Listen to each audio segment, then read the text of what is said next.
저는 오늘 이 말씀을 가지고 이렇게 홍해로 갈라지게 하라, 이런 제목으로 은혜를 나누려고 합니다.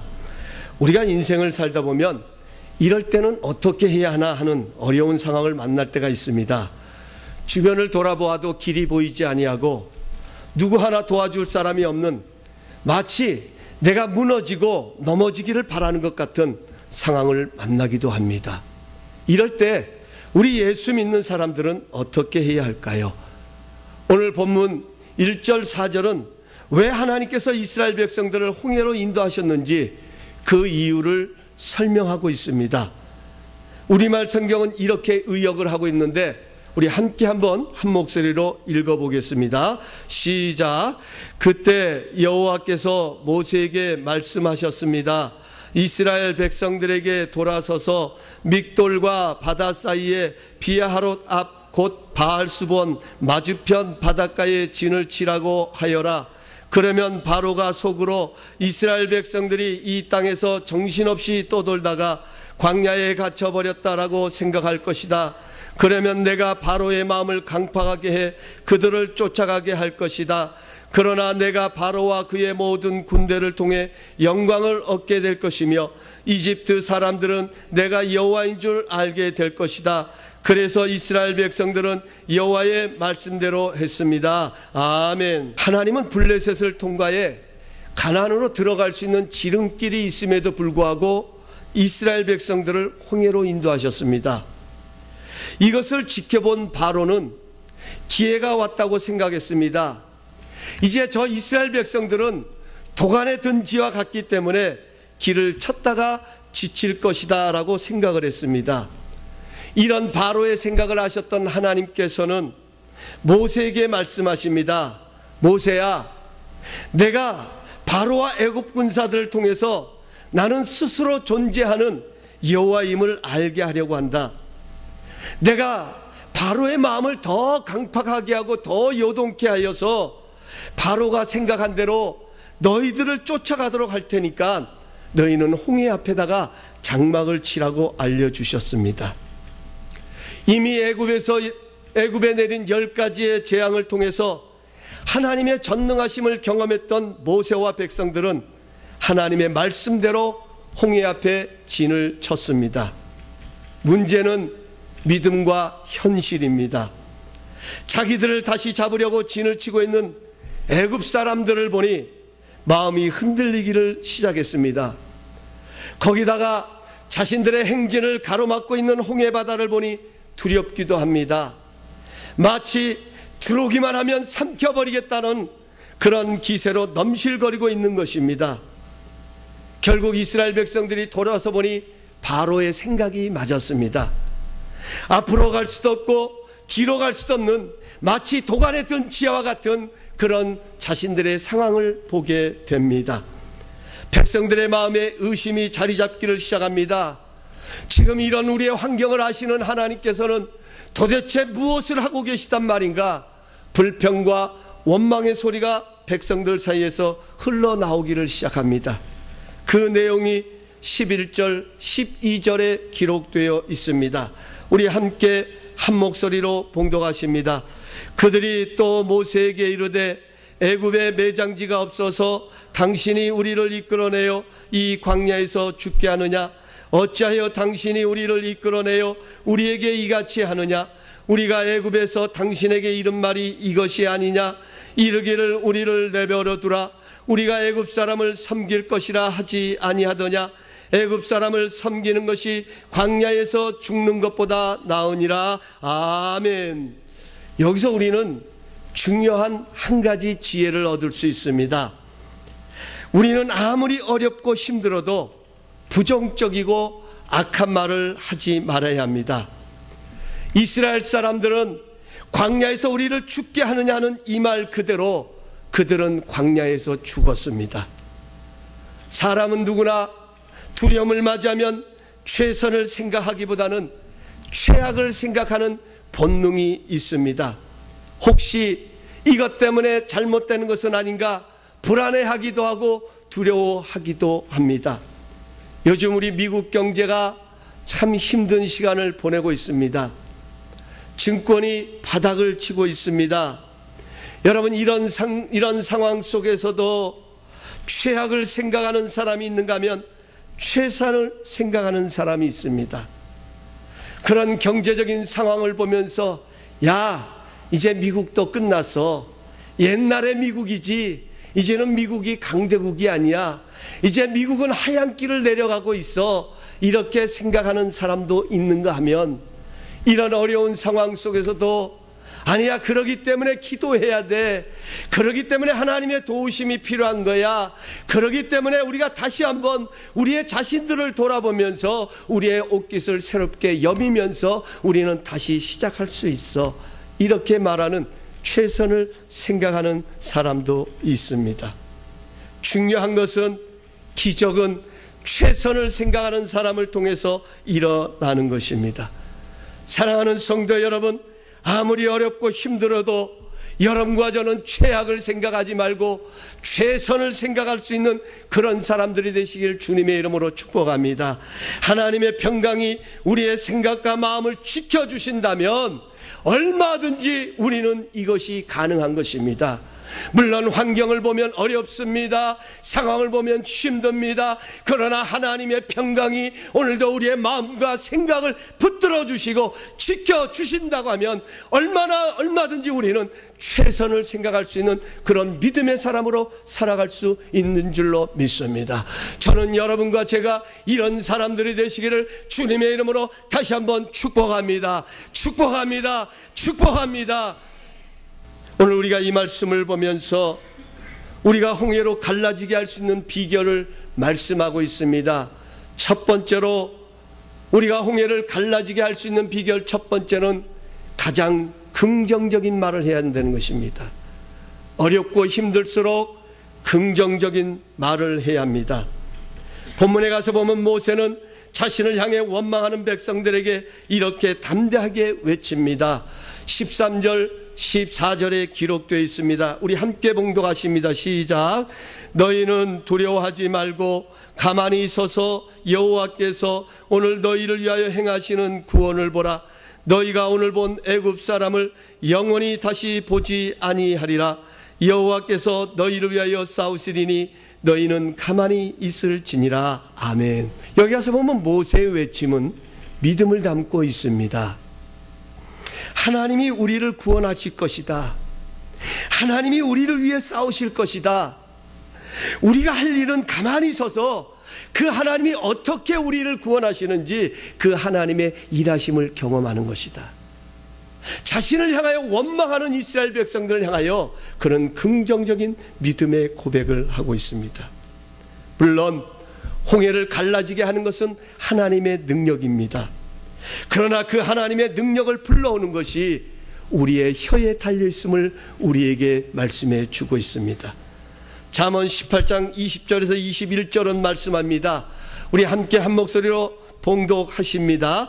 사람은 입에서 나오는 열매로 하여 배가 부르게 되나니 곧 그 입술에서 나는 것으로 하여 만족하게 되느니라.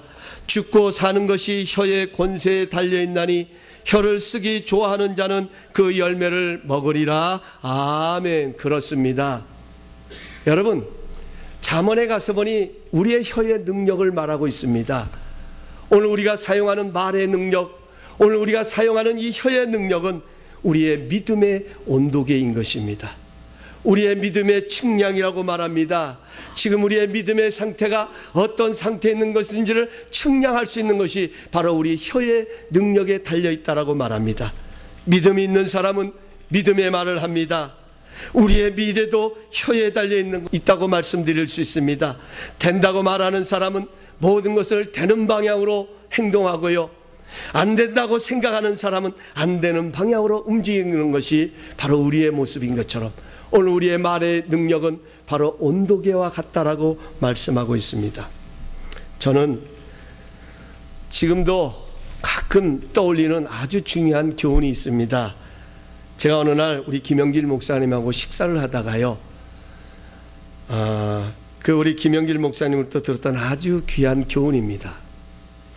그분이 식사를 하시면서 어느 날 저에게 이런 말씀을 해요. 그분이 어떤 그 공석적인 모임에서 어느 목사님을 굉장히 칭찬하시고 높이는 그런 이야기를 제가 듣게 됐습니다. 그런데 우리 김 목사님께서 저를 향하여서 이제 식사를 하시면서 그런 말씀을 하신 게, 제가 뭐 물어본 것도 아니에요. 여쭌 것도 아니고 뭐 제가 무슨 뭐 질투한 것도 아니고 시기한 것도 아닌데, 갑자기 우리 김 목사님이 식사를 하시다가 저에게, 김 목사님, 저도 김 목사니까요, 김 목사님, 왜 제가 그분을 칭찬했는지 아십니까? 왜 제가 그분을 향해서 그렇게 말한 줄 아십니까?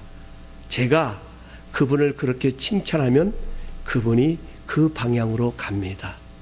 자신이 그런 사람인 줄 알려고. 아니, 설상 그렇지 않다 할지라도 그것이 격려가 되기 때문에 그 방향으로 자신을 움직여 간다는 것입니다.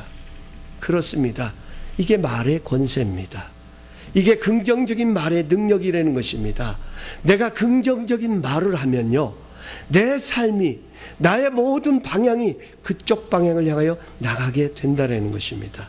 사랑하는 성도 여러분, 우리 그리스도인들은 성경을 통하여서 이미 하나님의 능력을 잘 알고 있습니다. 그리고 그 하나님은 지금도 살아계셔서 똑같은 능력을 베푸시는 하나님으로 우리는 믿고 의지하고 있습니다. 우리는 어떤 절망적인 상황을 접한다 할지라도 우리는 가장 큰 믿음을 가지고 긍정적인 언어를 표현해야 하는 것입니다. 이것이 바로 우리가 홍해를 가르며 나갈 수 있는 비결이라는 것입니다. 예를 들면 우리의 자녀들을 보면서도 항상 축복의 말씀을 하십시오.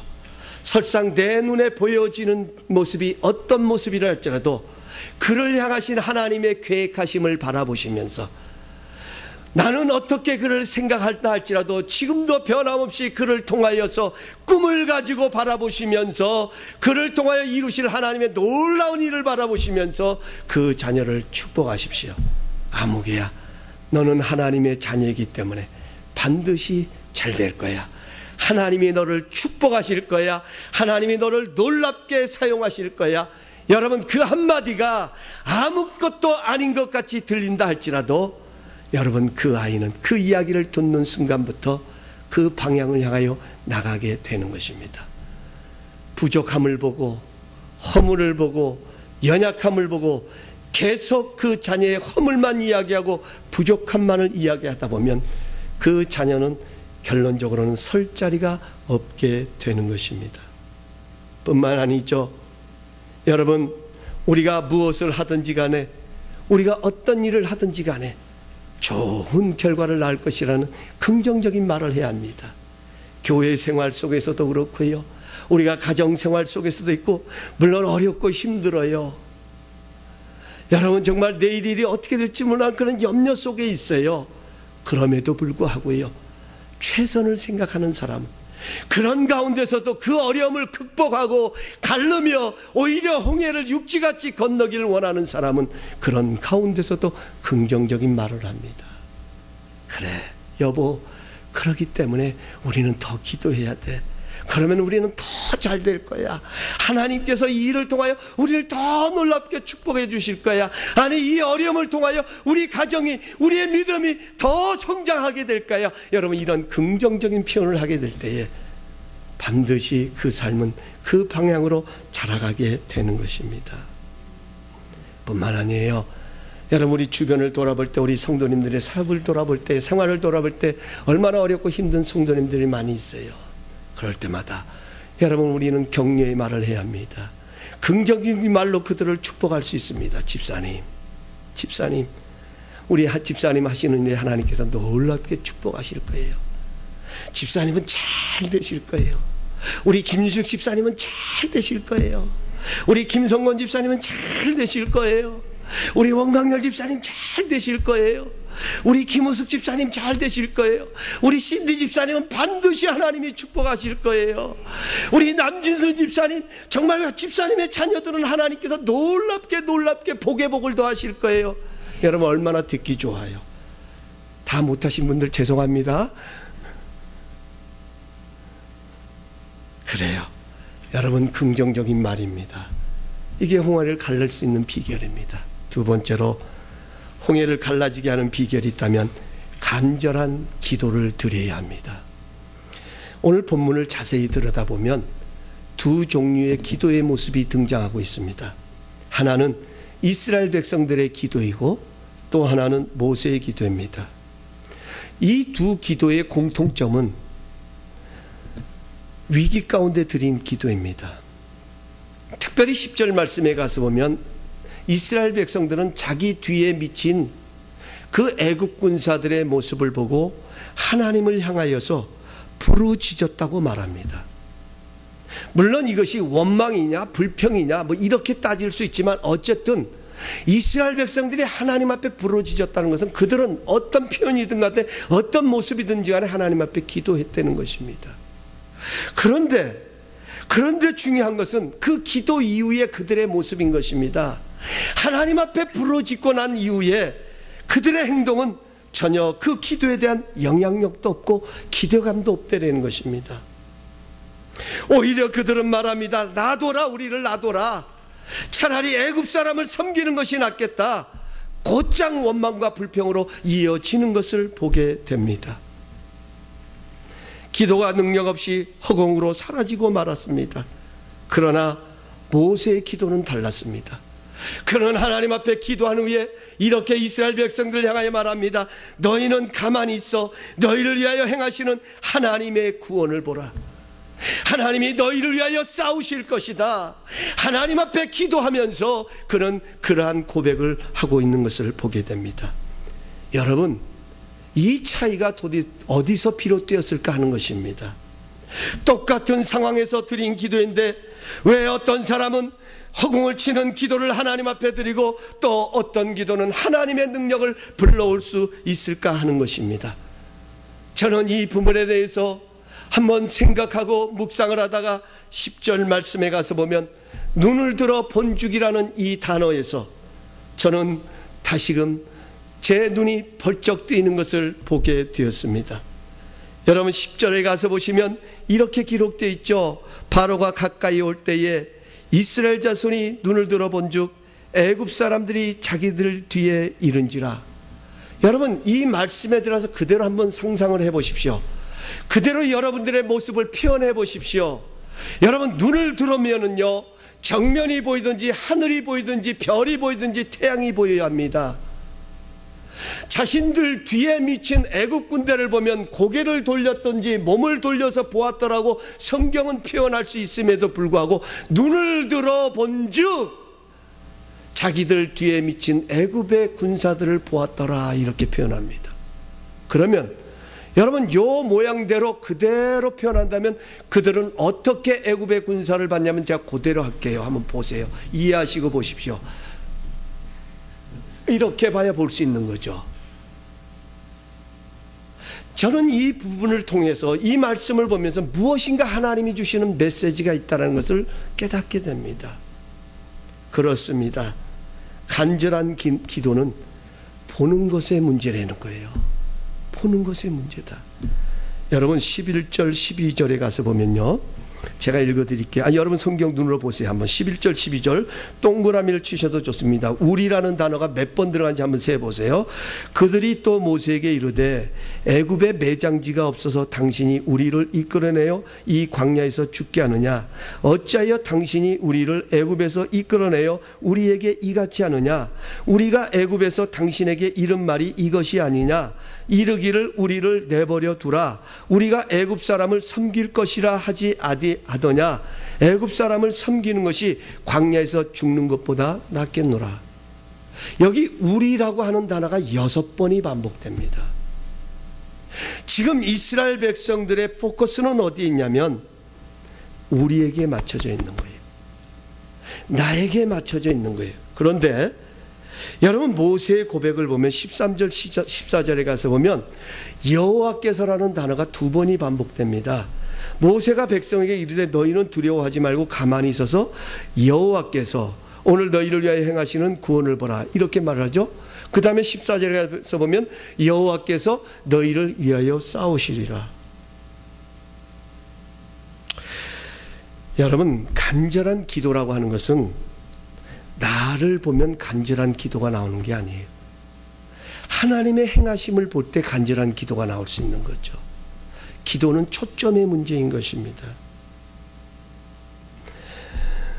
백성들의 기도는 자신들에게 맞추어 있습니다. 여러분, 오늘 우리의 기도를 한번 살펴보십시오. 내가 하나님께 드려지는 기도는 어디에 맞추고 기도를 하고 있습니까? 하나님께 맞추고 기도하고 있습니까? 아니면 우리에게 맞추고 기도하고 있습니까? 하나님, 나에게 이거 해주세요. 하나님, 나 이거 이루어 주셔야 돼요. 하나님, 주시옵소서, 주시옵소서, 주시옵소서. 여러분, 혹시 우리는 이런 기도를 드리고 있지 않습니까? 물론 이것이 옳고 그렇다고 말씀드리는 게 아니에요. 내가 그만큼 나의 기도가 간절하기를 원한다고 하면 먼저 우리는 모세처럼 하나님이 행하시는 그 일에 맞추어야 하는 것입니다. 그래서 이런 모세를 향해 하나님께서 15절 16절에 이렇게 말씀합니다. 우리 함께 한번 보실까요? 여호와께서 모세에게 이르시되 너는 어찌하여 내게 부르짖느냐? 이스라엘 자손에게 명령하여 앞으로 나가게 하고 지팡이를 들고 손을 바다 위로 내밀어 그것이 갈라지게 하라. 이스라엘 자손이 바다 가운데서 마른 땅으로 행하니라. 여러분, 모세에게 한번 생각을 해보세요. 지금 모세는요, 하나님이 행하신 일을 바라보면서 하나님 앞에 간절히 기도했어요. 그래서 하나님께서 어찌하여 너는 내게 부르짖느냐, 하나님이 말씀하잖아요. 부르짖었다는 거예요. 근데 하나님께서 하시는 말씀이 내 손을 바다 위로 내밀어 백성들로 하여금 건너가게, 앞으로 전진하게 하라고 말씀합니다. 여러분, 이 말씀을 들었을 때 모세가 얼마나 놀랐을까요? 얼마나 당황스러웠을까? 저 한번 그런 생각을 해봤어요. 우리는 다 내용을 아니까 그냥 쉽게 이해하지만 한번 모세의 심정으로 들어가서 하나님께 포커스를 맞추면서 하나님이 행하신 일을 보면서 그는 하나님 앞에 그렇게 기도했어요. 하나님께서 오늘날 너희를 어떻게 구원하시는가 봐라. 이게 뭘까요? 여러분, 이 고백이 어디서 나온 것입니까? 이미 이스라엘 백성들은, 모세와 이스라엘 백성들은 애굽의 노예 생활할 때 430년 동안 그 지겨운 노예 생활할 때 하나님께서 그들을 어떻게 건져내셨습니까? 10가지 재앙을 바로에게 내리셔서 바로는 이스라엘 백성을 놓지 않으려고 끈질기게 붙잡고 또 붙잡았지만 결과적으로 하나님은 10가지의 재앙을 내리시면서 이스라엘 백성들을 건져내셨습니다. 누가 승리하셨냐? 하나님이 승리하신 거예요. 이걸 누가 보았느냐? 누가 경험을 했느냐? 모세와 이스라엘 백성들이 경험을 했다는 것입니다. 그래서 모세는 하나님께서 너희를 위하여 여호와께서 행하시는 일에 초점을 맞추고 어떻게 구원을 이루어 가시는가, 너희를 위하여 또 싸우실 것인가, 그것을 보라고 말한 거예요. 그런데 하나님께서 주신 답변은 뭐라고 말씀하시느냐? 왜 부르짖고 있니? 내 손을 내밀어서 바다 위로 내밀어 그것으로 갈라지게 하라. 그리고 백성들로 하여금 전진하게 하라고 하나님 말씀하고 있는 겁니다.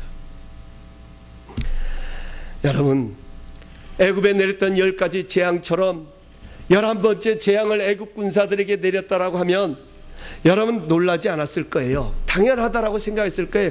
역시 손뼉을 치면서 하나님은 우리를 실망시키지 않는다라고 생각할 수 있었을 거예요.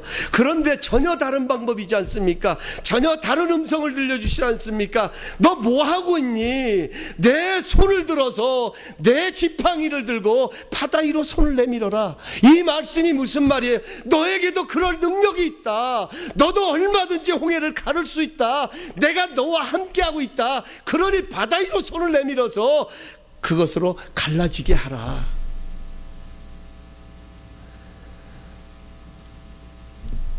여러분, 이게 간절한 기도의 능력인 거예요. 절망적인 상황에서 간절한 기도를 통해 홍해를 갈라지게 하시는 하나님의 방법을 듣게 하는 겁니다. 모세는 이것을 듣게 된 것입니다. 우리도 마찬가지입니다. 우리도 간절한 기도를 하다 보면 하나님께로부터 뜻밖의 음성을 들을 때가 있습니다. 내 생각대로 들려주시는 것이 아니라, 내가 원하는 대로 이루어 주시는 것이 아니라, 없는 것을 있는 것 같이 불러내신 그 하나님의 능력대로 우리에게 음성을 들려주실 때가 있는 것입니다. 그 음성은요, 단순한 게 아니라 하나님의 능력을 경험할 수 있는, 내가 알지 못하는 크고 하나님의 비밀스러운 것을 발견할 수 있는 그런 역사가 바로 간절한 기도의 능력 속에 담겨져 있다는 것입니다. 여러분, 이번 주 화요일부터 우리 교회는 특별 새벽 기도회를 시작합니다. 모세와 같이 하나님께서 행하시는 일을 보려고 우리는 기도회를 시작합니다. 간절한 기도를 통해 우리가 생각하지 못하는 방법으로 행하시는 하나님의 능력을 경험하기 위해서 특별 새벽 기도회를 시작하게 됩니다. 여러분, 이 홍해는 모세의 개인 문제가 아니었습니다. 이스라엘 백성들의 모두의 문제였습니다. 홍해가 그들 앞에 놓여 있었던 것은 모세 개인의 문제가 아니라 이스라엘 백성들 전체가 안고 있는, 공동체가 안고 있는 그 문제였습니다.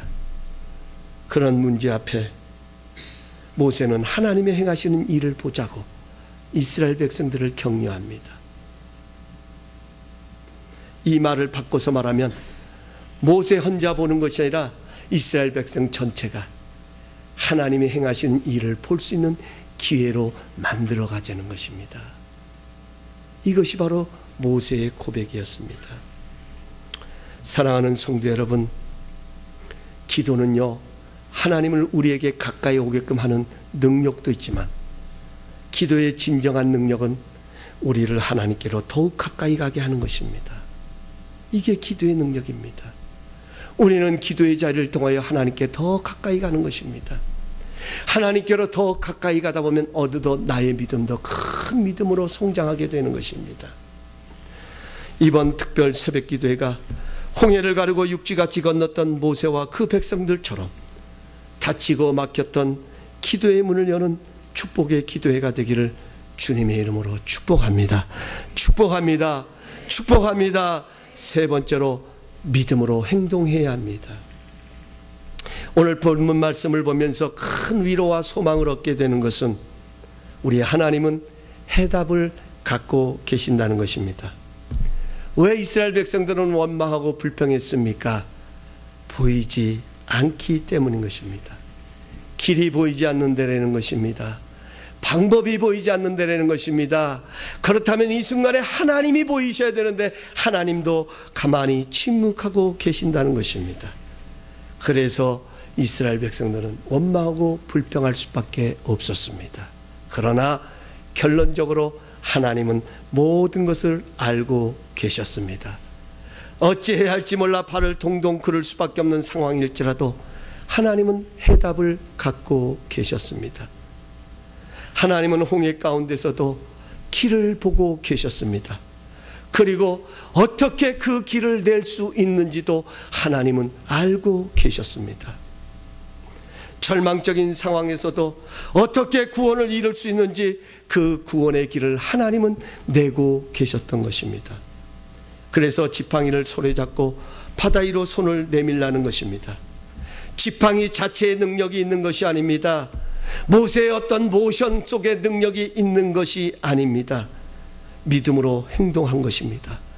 믿음으로 행동한 그곳에 바로 주님이 함께 하셔서, 주님이 믿음으로 행동한 그곳에서 주님이 친히 그 일을 이루어 가셨다는 것입니다. 여러분, 홍해를 가르는 것은 모세가 아닙니다. 하나님이 가르셨습니다. 모세의 순종을 통해서 하나님은 그 일을 이루셨다는 것입니다. 믿음이 없으면 바다 위로 손을 내밀 수가 없는 것입니다. 그러나 모세는 하나님의 전능하심을 바라보며 그 간절한 기도를 통하여 그 믿음을 가지고 바다 위로 손을 내밀었을 때에 그 순종하는, 행동하는 믿음 속에 하나님께서 친히 홍해를 가르는 역사를 이루어 가셨습니다. 여러분, 요즘 우리 교회에 새롭게 뜨는 스타가 있습니다. 그 스타가 누구냐면 바로 온유예요. 온유. 오늘 처음 나오신 분들은 온유가 누구신지 잘 모르겠지만, 여러분, 온유가요, 예배만 마치고 나면 아주 인기가 짱입니다. 네. 한번 여러분 오늘 신교 맡으시고 그냥 가지 마시고 꼭 본당을 한번 들렸다 가보십시오. 그러면 온유가 여기 앉아서 드럼을 치고 있을 것입니다. 그 온유의 드럼 치는 모습을 여러분들이 한번 감상하시고 돌아가십시오. 근데 제가 그 온유의 모습을 보면서요, 참 재밌는 것을 봅니다. 얼마나 사랑스럽고 얼마나 이쁜지 몰라요. 그 드럼 치는 게 박자라면 하겠어요. 근데 어쩌면 그 폼을 잡는 거 보면요, 너무 아주 그 폼이 유연하고 잘해요. 그런데 더 재밌는 것은 옆에 그것을 보시는 분들의 모습이에요. 그 온유가 뭔가를 하려고 하는 그 마음, 그 생각을 보시고 어른들이 가서 어떻게든지 하나라도 가르쳐 주려고 합니다. 그래서 죄송한 표현입니다만은 제가 본 거니까 내가 말씀드릴게요. 그냥 이해하고 들으세요. 예. 우리 이선옥 집사님도 보면 그냥 드럼 치는 데 가서 집사님이 드럼을 치시는지 못 치는지 잘 모르겠어요. 근데 뭔가라도 하나를 더 가르쳐 주려고 그냥 그렇게 애쓰고 힘쓰는 것을 보게 됩니다. 여러분, 이것을 보면서 저는 그런 것들을 한번 떠올려 봤어요. 이 말씀을 묵상하면서 그런 모습을 떠올려 봤어요. 능력이 없어요. 할 수 없어요. 도저히 그러한 실력도 갖추지를 못했어요. 그런데 그 마음 속에는 하고 싶어요. 할 수 있겠다는 것을 가지고, 모르겠어요. 그 생각은 아직 어리니까. 그러나 어쨌든 그 마음이 기특하잖아요. 그 모습이 사랑스러운 거잖아요. 그 모습이 이쁜 거잖아요. 그것이 그렇게 귀여운 거잖아요. 그러다 보니까 바라만 보고 있습니까? 아닙니다. 가서 옆에서 응원도 해줍니다. 어떻게 해서 같이 좀 쳐주려고 합니다. 그 아이가 더 신나게 할 수 있도록 박자라도 맞춰주려고 합니다. 이것이 어른들의 모습이 되는 거예요. 여러분, 우리 하나님도 그렇지 않을까요? 내가 할 수 있어서입니까? 모든 것이 완벽하기 때문입니까? 모든 것이 갖추어져 있기 때문입니까? 아닙니다. 너무 부족해요. 너무 아직도 성숙해야 되고 성장해야 될 것이 너무나 많이 있어요. 그럼에도 불구하고 하나님의 뜻이기에, 하나님이 기뻐하시는 것이기에, 아니 하나님의 역사를 이루시는 것이기에 하려고 몸부림치고 힘쓰고 애쓸 때 누가 도와주실까요? 누가 찾아오실까요? 누가 응원을 해주실까요? 하나님이 격려해 주신다는 겁니다. 우리 하나님은 살아계신 하나님이십니다. 믿으시면 아멘. 지금도 자신의 말씀에 믿음으로 순종하는 자들 통해 영광 받으시기를 기뻐하십니다. 우리는 믿음을 붙잡고 행동으로 옮겨야 합니다. 내게 들려주시는 하나님의 말씀을 붙들고 그 말씀처럼 행동하면 하나님께서 그렇게 만들어 가시기 때문인 것입니다.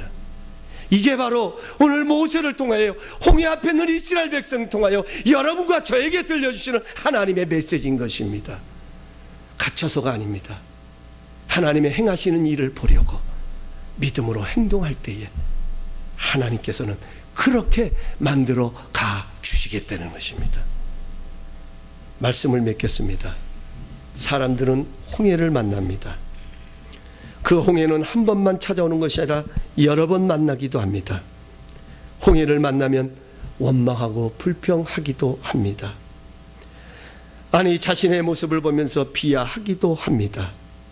그러나 오늘 성경은 하나님의 백성들은 홍해를 가르고 육지같이 건너간다고 말씀하고 있습니다. 하나님께서는 지금도 홍해를 갈라지게 하라고 말씀하고 계십니다. 하나님과 함께 홍해를 육지같이 건너자고 말씀하십니다. 그러기 위해서 가장 큰 믿음을 담아 우리는 긍정적인 말을 해야 합니다. 지금도 하나님께서는 우리의 손을 붙잡고 함께 그 홍해를 건너가자고 말씀하고 계십니다. 우리는 그 손을 붙잡고 건너가야 합니다. 어떻게 건너갈 수 있느냐? 어떻게 그 홍해를 우리는 갈라갈 수 있느냐? 긍정적인 말을 해야 합니다. 뿐만 아니라 하나님이 행하신 일을 바라보며, 그 하나님을 바라보며 간절히 기도해야 합니다. 또 세 번째는 생각 속에 머무는 믿음이 아니라 삶으로 고백되는 믿음을 통해 홍해를 가르며 건너갈 수 있는 것입니다. 하나님과 함께 홍해를 가르고 주님의 손을 붙들고 홍해를 육지같이 건너가시는 축복의 사람들이 되시기를 주님의 이름으로 축원합니다.